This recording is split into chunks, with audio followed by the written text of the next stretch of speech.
শুভ সকাল বন্ধুরা, আশা করব সবাই ভালো আছো।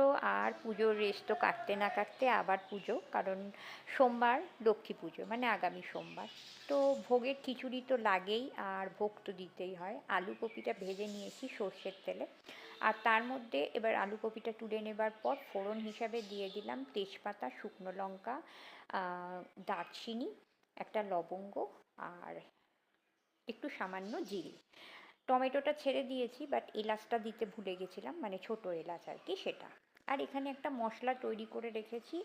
আদা গ্রেট করে আছে, সামান্য জিরে গুঁড়ো জলের মধ্যে গুলে নিয়েছিলাম, একটু হলুদ, আর আছে কাশ্মীরি রেড চিলি পাউডার।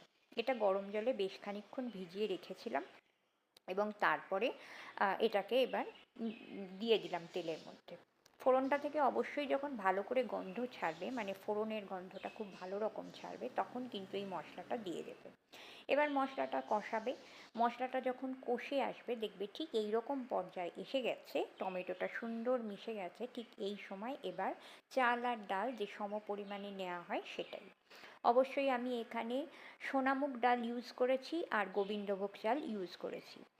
এর রেশিওটা একদম সমান সমান, যা চাল নিই সেই পরিমাণই ডাল কিন্তু আমি নিই। এই প্রসেসটাই কিন্তু আমি একদম যখন ভোগ বানাবো ঠিক এই প্রসেসটাই আমি ফলো করি। তো আজকে বাড়িতে একটু বানালাম খিচুড়ি, সেটাই একদম শেয়ার করে নিলাম, বলতে পারো হাতে একটু প্র্যাকটিসও হয়ে গেল। তো জলটা এবার পরিমাণ মতো দিয়ে দেবো।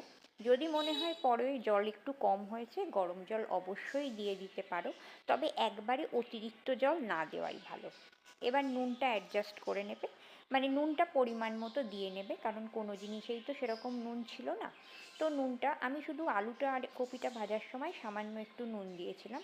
এখন এইবার নুনটা দিয়ে দিলাম, দুটো কাঁচা লঙ্কা দিয়ে দিলাম, আর কিছুক্ষণ পর কপিগুলো ওপর থেকে দিয়ে দেবো। কপিগুলোকে জাস্ট উপরে দিয়ে রাখি, দিয়ে এইবারে ঢাকা দিয়ে হতে দিই। আর কি, আর তো সেরকম কোনো কিছু কাজ নয়। এবার চাল আর ডালটা সিদ্ধ হবে, কপি সিদ্ধ হয়ে যাবে, আলু সিদ্ধ হয়ে যাবে, ব্যাস। নামানোর আগে অবশ্যই একটু মিষ্টি তো আমি দেবই। আর নামানোর আগে যেটা দিই সেটা হচ্ছে গিয়ে বাড়ির তৈরি ভাজা মশলা, মানে জিরে, ধনে, শুকনো লঙ্কা, তেজপাতা, গোটা গরম মশলা সমস্ত কিছু শুকনো কলায় ভেজে এই মশলাটা তৈরি করা হয়। আর যে কোনো নিরামিষ তরকারিতেই আমি এই মশলাটা দিই, আর ওপর থেকে অবশ্যই একটু ঘি তো দিতেই হয়। দ্যাটস ইট, আমার ভোগের খিচুড়ি কিন্তু রেডি। লক্ষ্মী পুজোয় এই রেসিপিটাই করব।